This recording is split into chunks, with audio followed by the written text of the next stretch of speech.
Okay, well, welcome back to the live stream of Leaders Meet Women in Sport. I've got a brand new panel who I'm going to introduce to you in a moment. And this session is going to focus on the bigger picture for the sports industry and the organisations as they and as you look to advance systemic change. How should sports organisations and many with historic and well-established structures go about making the changes required to become a truly diverse place to work?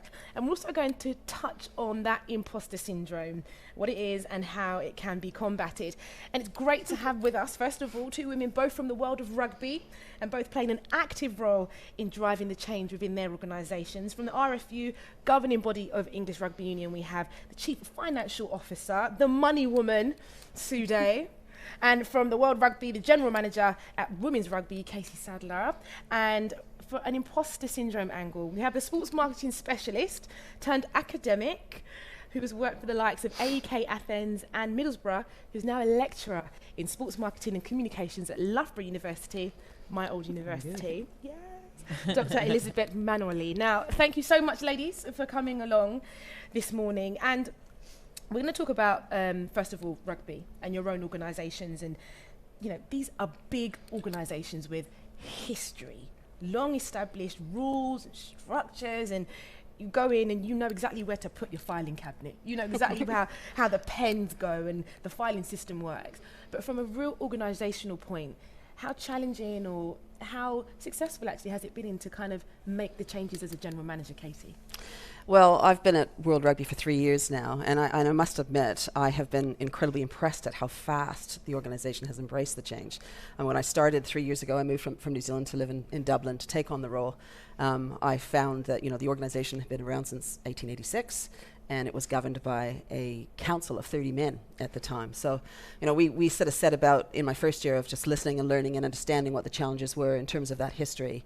And at the end of the first year, where we signed off on an 8-year strategy to accelerate the global development of women in rugby, at the same time, a significant change was made to the constitution of World Rugby to bring on 17 women as directors onto the council. So we went from 0 to 35% women after the first year. Okay. So that was it wasn't an easy exercise, but it was championed. We're talking about the male ambassadors. It was championed by Sir Bill Beaumont, the chair of World Rugby, and that then created the opportunity to create all sorts of change across the unions around the globe.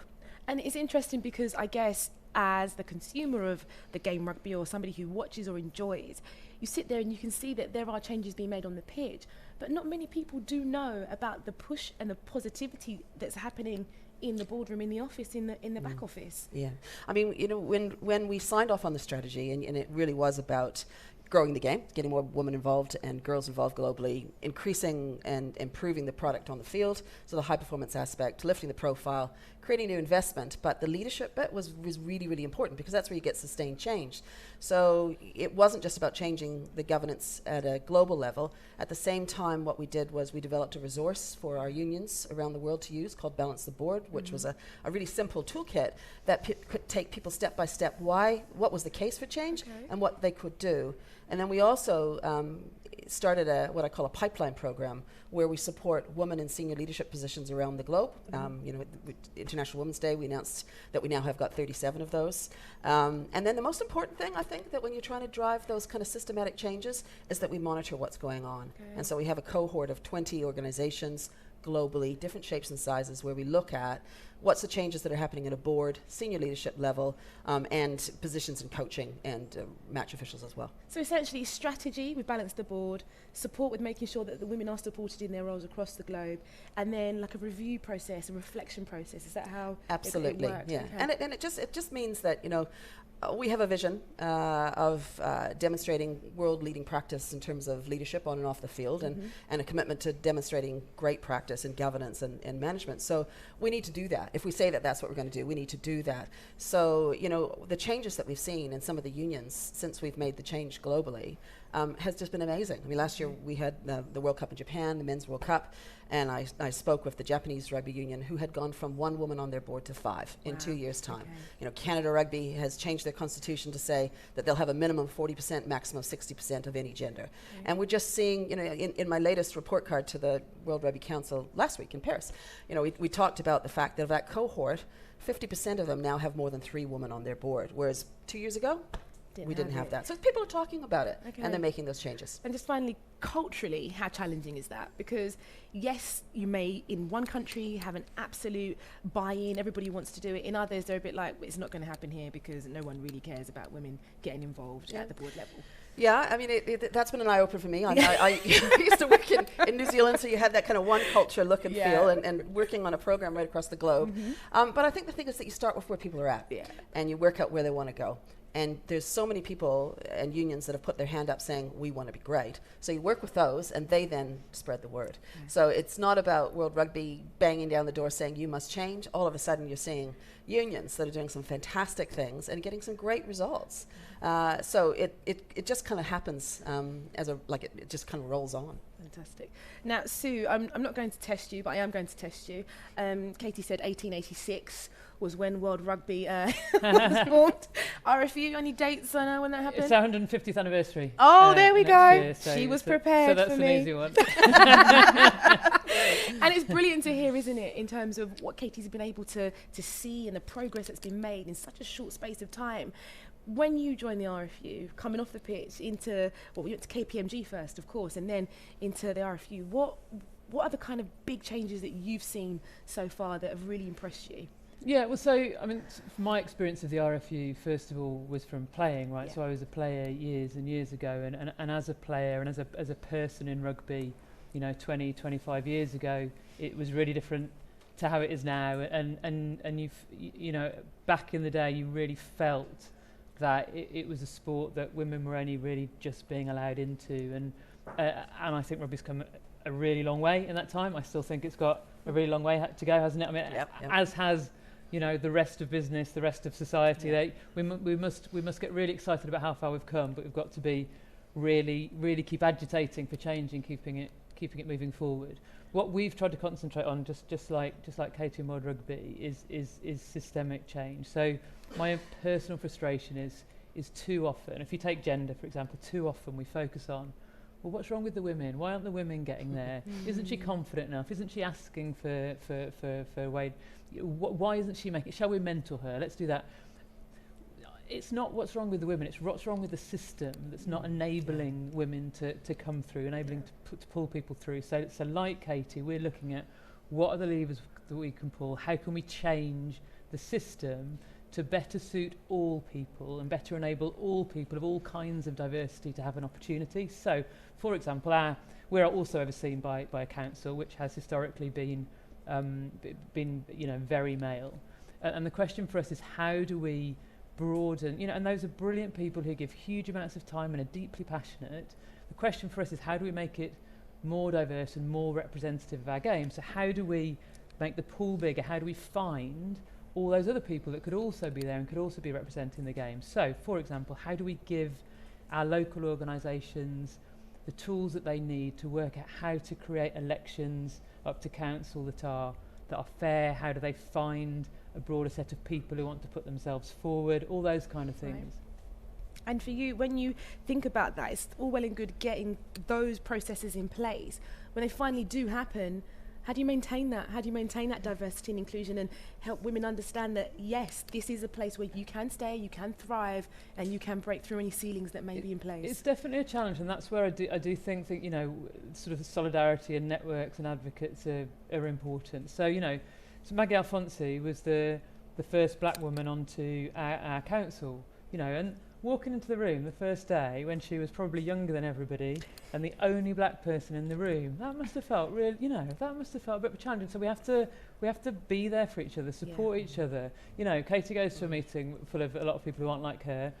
How did you get on today? And I think I need to help you. Can we talk about it a bit? There's a bit of that as well. You know, it's the systemic change, and there's also the deeply, we're all individuals, we're all human beings in the middle of all of this. So it's about giving each other that support as well. And Katie, when you think about, these strategies that you've managed to put in place, how do these conversations start? Are they quite tentative?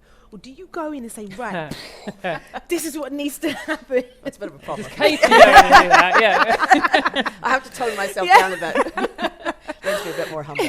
I think it's a mixture. I mean, when it came to the big change, which actually started the roll of changes, and it was about walking the talk. I mean, if we sat in a room, we have a women's advisory committee at World Rugby, which a lot of international federations have. Ours is quite unique in that it is 50% men, 50% women, and it's chaired by Sir Simone, who's the Vice President of France, and it has the chairman and the vice chairman and the chief executive of World Rugby on it. So a really influential group, clearly, to drive the changes that need to happen, and it's got four very impressive of women as well.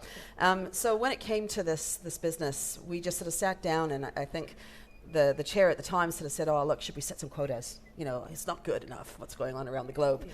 And we sort of sat down and said, look, we can't do anything like that until we actually fix ourselves. Yes. There's no point in, I can't eyeball a union or talk to them about good governance and diversity if we don't address our own issues. So we had a brainstorm session with that group, and this solution came up, and Bill grabbed it and said, yeah, let's run with that one. So that's kind of how it happened, but everything's different. I mean, I always try to make sure as an international federation that we understand across all the other international federations who's doing great things. I work very closely with FIFA and cricket just to understand, where are they ahead, where are they behind, how can we learn and fast track our knowledge so that globally this is about women's sport improvement. Okay. Elizabeth, I want to bring you into this now because it's quite interesting hearing about the system and the system not allowing women to potentially feel like they belong in that kind of space or feel like they can make the change. But you are pretty much an expert now on imposter syndrome. That's what I'm going to say. You're an expert on making sure you've got the coping mechanisms to deal with that in a system that Sue and Katie have been talking about. And for anyone who's listening at home and has never heard the term imposter syndrome, just give us an idea of what that might mean to somebody, first of all. Well, it's a psychological phenomenon, so it can mean many things. It normally manifests itself as the feeling of being inadequate or being a fraud. So when you walk into a room and you feel different and not unequal to whoever's around you. And it can be anxiety, it can be fear that you're feeling, or panic sometimes, but it's just a feeling that you don't belong. And it can override any feeling of success, which can be problematic. But again, it's just a psychological phenomenon, so it's unfortunately quite common. 2 out of 3 people sense a form of imposter syndrome, so we're talking about 70%. And unfortunately, it does mean that more young women tend to feel that rather than men, but that doesn't mean that it doesn't happen. Now, how we can cope with it, there's a number of ways that we can do it. The system can help to begin with, and the sport industry hasn't been known to be very accommodating in that sense because of the norms, because of the demographics of the people within it. But it is changing, and today being one of the days in which we have to actually stress that. But there's a number of things we can do. So first of all, we have to acknowledge it. Like today, since this morning, we've been talking about it, and it's great, but it's a good idea to acknowledge it within us, first of all, that if it's happening, if we're feeling that, that's okay, it's normal. I don't like the term normal, but it's common. And we also, everybody's feeling it, so we can talk about it, we can destigmatize it. And we can talk about it with friends and family or colleagues, and if there's a mentor, great. If there's a senior person that we trust, even better. But by doing that, we actually rationalize that it's just a feeling, it's not the reality, we do belong. And then having done that as a first step, we then need to focus on our work. So we are in a place because we belong in that place. We've done our fair share of work, we have our accomplishments, and we need to recognize them and celebrate them. And it kind of helps if we do that, if we make a list and focus on our work, and we go back to the list, and afterwards we celebrate. So the Friday of actually enjoying ourselves, definitely do it. Spend some time to be proud of yourself, and then maybe identify the things that work for you. So if one of the things that I mentioned doesn't work, it's fine, just skip it. Go to the next one and find something else. But women aren't very good at doing that, are we? Let's be honest. No. Taking the time to actually say we've done something very well. And we just heard with Liz Nichol there, our new Feel Good Fridays, courtesy of Liz. It's really important that we do reflect on that. And I think about the coping mechanism you said there, just by understanding that it's happening and not letting it overwhelm you. but there may be so many women there where it's been ingrained in them from such a young age that they're not able to do that. You know, are there any other practical steps maybe that they could take before that one of acknowledging it? Well, we're going into an area of psychology that, to be fair, it's behavior psychology, so it's very much about doing the journey by yourself. Right. So a lot of it is identifying who you are, your personality, your background, the family influences or things that might have happened in the past that have shaped who you are. And a lot of it requires a lot of work. So it's not easy to make a list of those steps and actually do them. I think it's easier to work with what you have in place. So in that particular moment where you're feeling something, try and cope with that particular moment. And then hopefully accumulatively, you can build mechanisms that can help you survive. Yeah, and Sue, you know, you've got an athlete background. You know, you're in you played a sport to a high level that it only really was deemed for men. So when you think about that and you look at imposter syndrome, did you have that in your own experience, both on the pitch and where you're at now? I think, I mean, the imposter syndrome just brings me back to why it's so important to fix the system, right? Because women are having to waste far too much of their time thinking, oh, I'm not sure if I can do this, because they're sitting in a system that hasn't been built for or by them. The system doesn't suit them, so they're having to spend so much more of their time than the equivalent man is thinking, oh, this doesn't quite feel right, it doesn't quite fit right. We need to fix the system so it's far more flexible, so all of us feel like we belong within. I appreciate it's a much longer term fix, isn't it? So in the short term, we absolutely need to help each other with those feelings. But I didn't feel that in rugby, and that's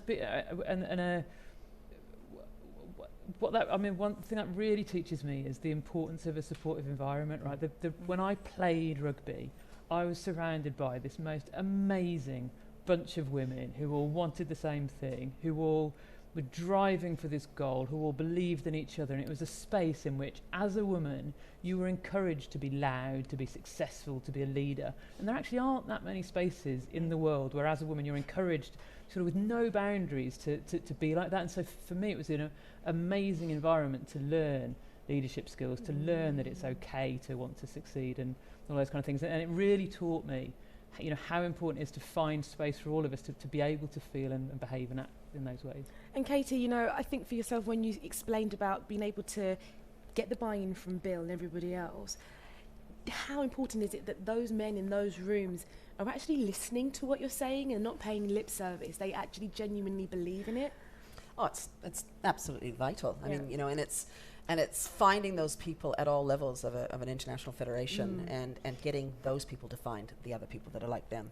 Yeah. So it's really important. But I mean, I just, you know, picking up on what everyone else has said is that, you know, that's why it's so important not to be one woman on a board or one woman in a senior leadership, and why we're pushing so much that, you know, with no discredit to that, you know, we talk about that being tokenism, because you don't have that support network. And so that's why getting, you know, 3+ is kind of what we're trying to actually achieve, or the 30%, so that you've got that support. If you're not on your own, you can, if you wish to, have that kind of discussion before you go into the room to sort of say, are we on point here? Are we, you know, what are we talking about? So that kind of collegiate support is just vital. And it doesn't just have to be women, but you need to have that support to make sure that you don't feel that you're isolated. Okay, a question for both of you. It's coming from our listeners and viewers that are watching the broadcast.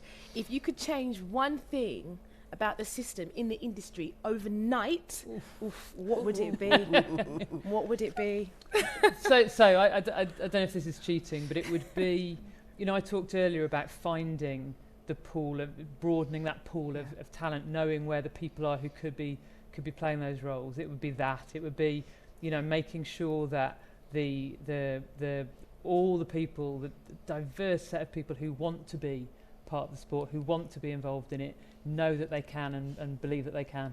And so when does that start, though? You know, when does that start? When do you say, okay, you can actually do this? Is it about the visibility? Is it about seeing that there is a woman in this position and a young woman who's watching genuinely believes that could happen? Or do they think that, oh, this woman must have two heads, that's why she's managed to get into this space? Well, I mean, I think it's a holistic solution. It's not one thing, but I do think that the profile piece is really important. Yeah. We certainly have focused a lot in terms of our communications and marketing of changing the look and feel of what World Rugby looks like.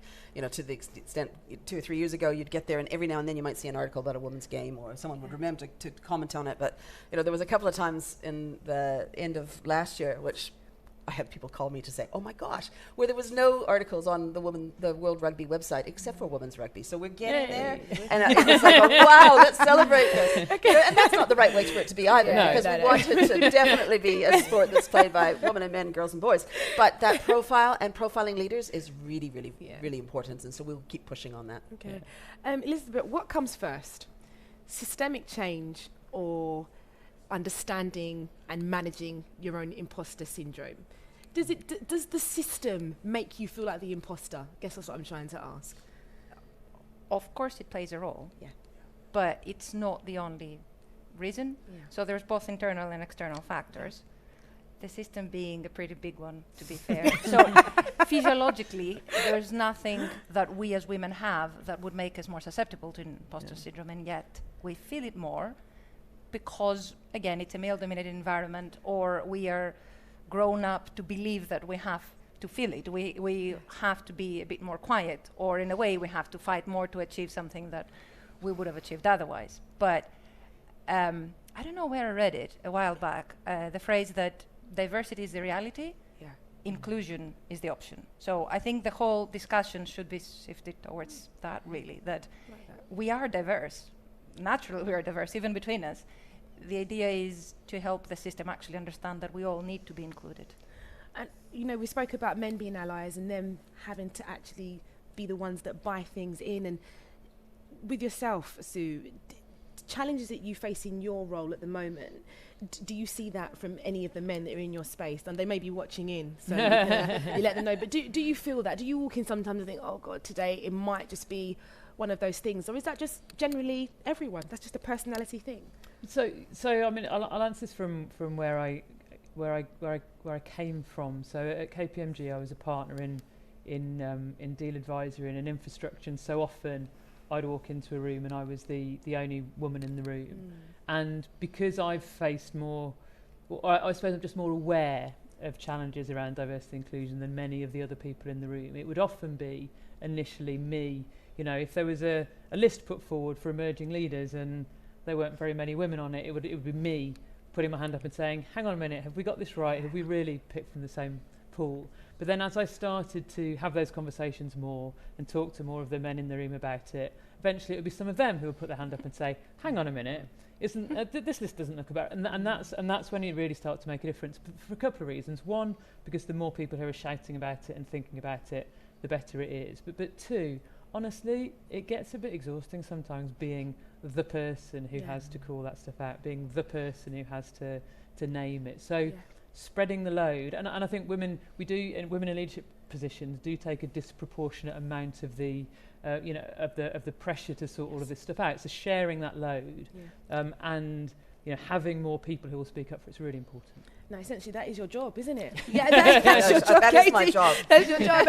And how do you manage that mental load? And what Sue said there, sometimes exhaustion of having to really push home a point that you feel like everybody should be able to see. Yeah, I mean, it's really interesting. I was thinking of Liz's interview earlier today, and I was quite the opposite. I was always the person who was responsible for all of sport. Yeah. This is the very first time I've had a job that had a woman in the title. And although I was a woman, obviously, leading sports systems in New Zealand, I never really thought about it from a woman's perspective until I was in this title.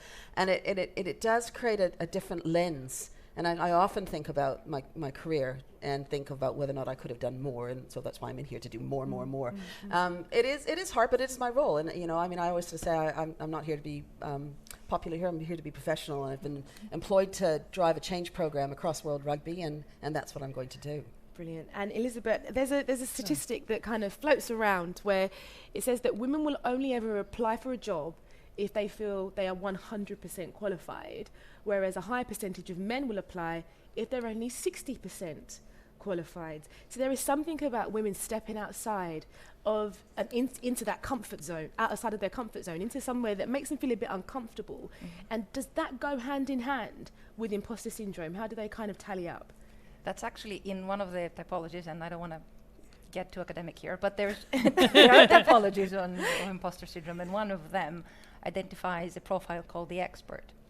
And that would be one of the tell signs that women might feel that they're not good enough until they meet every single criterion, if not exceed them. And at the same time, we see men meeting half of them and still having the confidence to do it. But at the same time, that could be down to personality. So I don't want to make it a men versus women thing, because again, we have our own different backgrounds and we have our own personalities. But that statistic has been around for a while, and we still talk about it. And from my experience from HR committees and discussions I've had in previous roles, it does tend to be the case even today. It is a part of imposter syndrome. It's all part of feeling more confident to, if not find a change, at least lead a change, be the change you want to be, or try. And without banging the drum, it's also the systemic bit, isn't it, right? So if you see it's always a man that has got that role before, are you really going to put yourself out there and put yourself forward for it? So there's a whole, there's the internalised bit, but there's also, this is what I've learned from my environment. So why would I put myself out there? Sue and Katie, how important is it that women's rugby on the pitch is a product that is so good, that is so commercially viable, and people love it and want to watch it, in actually changing the mindset of the big boardrooms in terms of where women fit in the high echelons of the game? Well, I mean, I think it's a bit of a cycle when you think about performance, commercial, eyeballs, development pathways. They all kind of interlink. So it is really important. But the women's product is great. I arrived just before the World Cup in 2017, and I always do a kind of what I call a taxi test when I sort of ask people, have they watched any of the usually men taxi drivers? What do you think about the rugby? And the number of them in Belfast and in Dublin that sort of said, oh my gosh, that they hadn't watched it before, but once they've watched it, they got hooked, and they are really looking forward to watching more and more. I mean, we're interesting in that we've got a really good mixed fan kind of look and feel in terms of 47-53 split. So men and women are watching World Rugby, and the really interesting statistic is that when we look at our fans, that we know that 2/3 of them have only become involved and interested in the last 2 to 3 years. So it's growing in popularity, and we just really need to capitalize on it. And the better it gets, of course, the more commercial dollars it will attract. Yeah, and for you, of course, Sue, you've got fond memories of playing, and seeing some of what your teammates are doing now is absolutely unbelievable, and they've had rugby to give them that platform. How many more women in rugby that used to play would you like to see side by side with you in the boardroom? Oh, well, yeah, loads more. That's one of the issues. We've tended to leak brilliant people out of the sport, and part of the problem is, as a woman having played international rugby, certainly back in my day, you hadn't been able to develop your career at the same time. You probably made career sacrifices, you made family sacrifices. So often you'll see players who retire, they need to go and sort their career out, they need to pop some babies out pretty quickly because they haven't had time to. We will leak more women from the sport for that reason. So we have to work even harder to try and bring them in, because we're losing so much expertise. But to your point about the product on the pitch, when I was playing, so you asked about when I was playing, there'd be a few hundred people watching, and their dog, and your mum and dad. We've got over 10,000 tickets sold for the Stoop tomorrow for England Wales. There's a real moment in women's sport that we want to capture, and it is a fantastic product. So there's no reason why we shouldn't fill Twickenham in a few years' time. No, it's brilliant. And I guess my final question for all of you, I asked it to Liz, and I think it's important. You look back to your 15-year-old self and you see where you are right now. 15. Yeah, 15. If you look back to 15. Was I? Oh, well, Katie was like 15. Look back to your 15. And you just think to yourself, all the experience that you've had now, what would you say back to yourself, Elizabeth? I know I'm not supposed to, but fake it until you make it. Fake it until you make it. We love that bit of advice. Fake it until you make it. Sue? I just give myself a picture, because I had on my wall a picture of Brian Robson. So he was a football player and it was a man, because I just didn't know rugby existed or that women could do international sport. So I'd give myself a picture of Emily Scarrett to put on the wall and show me that they're an amazing female role models out there to be. Brilliant. Female role models and for yourself, Katie. Yeah, I mean, mine is about, keep taking those risks. Don't let anyone say that you can't. At 50, I moved to the other side of the world to take on this role because I absolutely believed in the potential of the sport and what was happening globally. And that was a big thing, leaving all my family behind in New Zealand, and I would do it again at a heartbeat. Okay, so jump in and take all the big risks. Okay, fantastic. Thank you so much for today.